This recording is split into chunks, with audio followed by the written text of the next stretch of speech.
Basically, no one really knows what testicular cancer is, or no one really talks about it because of the taboo associated with it, because of the region that it's associated with. But we should talk about it because no one should have to go through the suffering that I went through.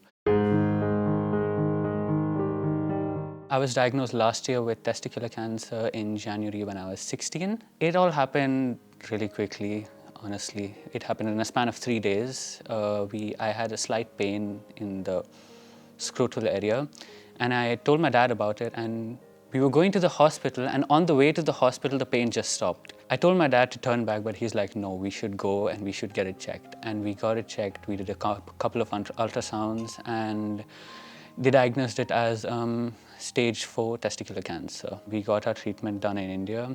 I had 4 cycles of chemotherapy, very intensive. And here I am, 6 months later, free of cancer. Last month, actually, we had celebrated my the 6th month from when I had been declared in remission. Today, life is back to normal. I've made a lot of new friends. I'm studying what I've wanted to study all my life. I've also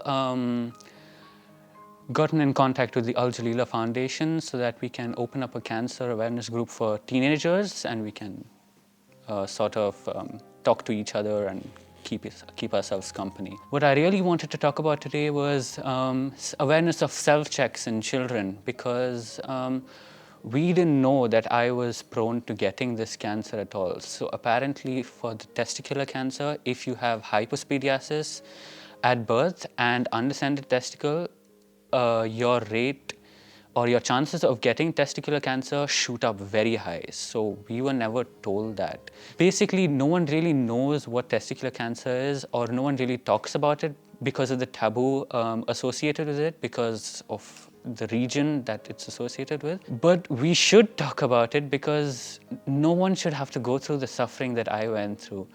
Having to go through 4 cycles of chemotherapy as a 16-year-old is not something you really want to go through. According to Johns Hopkins Medical University, men or boys aged from 15 to 19, testicular cancer is the second highest malignancy that affects these men or boys. It's a very silent form of cancer. The symptoms are very similar to very aggressive puberty.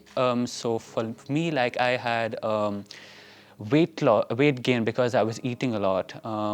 Horrible mood swings. I would probably be happy 1 second, and the next second I'm just snapping at my mother for something she probably didn't even do. Tiredness, very tired. I used to sleep for forever, and my mother used to literally have to kick me out of bed every morning because I just couldn't wake up. We used to go to the doctor for these symptoms, and he used to say it's just nothing, it's just puberty, but it was actually just cancer. The actual self-check for this cancer is so simple. It's like as simple as the self-check for breast cancer.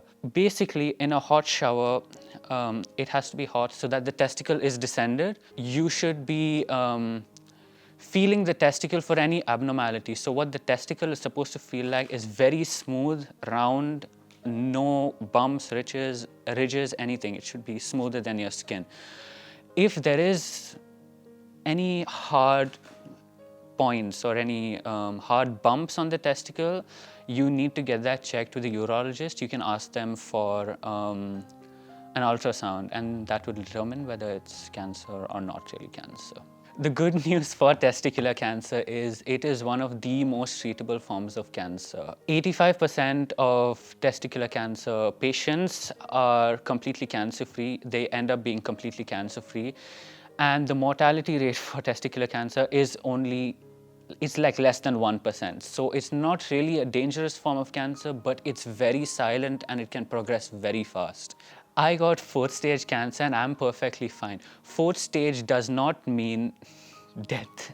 4th stage just indicates the progress of the cancer and where it has spread. So 4th stage for me was, it had spread to the lungs and to other lymph nodes areas. So like the lymph nodes are connected to all parts of the body. So that's how cancer actually spreads, through the lymph nodes.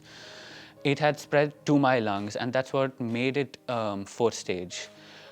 But with fourth stage, I am perfectly fine today. I am cancer free, 100% cancer free. So it doesn't really mean death, it's just the progress of the cancer. My perspective of life was very childish before cancer, honestly. I never really understood what it was like to go through that sort of pain. Yeah, I was just like, it's just cancer. I mean, it's just another disease. But honestly, after going through it, you realize that you only have this one life and you need to get as much done as you can. You need to have all the fun that you want, all the work done. But it's basically, I understood that the balance between work and play is very essential to being successful.